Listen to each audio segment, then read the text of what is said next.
మహిమ స్వరూపుడు ఆది సంభూతునిగా ఇలలో పిలువబడెను. ఆ మహిమను విడచిన దేవుడు నీకై శిశువుగా మార్చబడెను.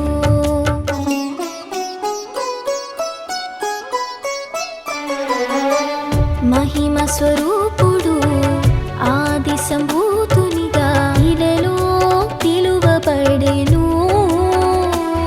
ఆ మహిమను విడచిన దేవుడు నీకై శిశువుగా మార్చబడెను. నిత్యుడగు తండ్రి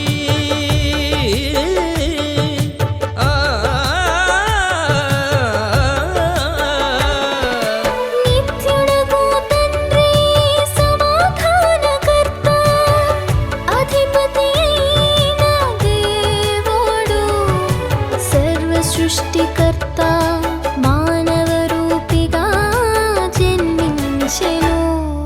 నిసస నిసస నిసస నిసస నెరెగ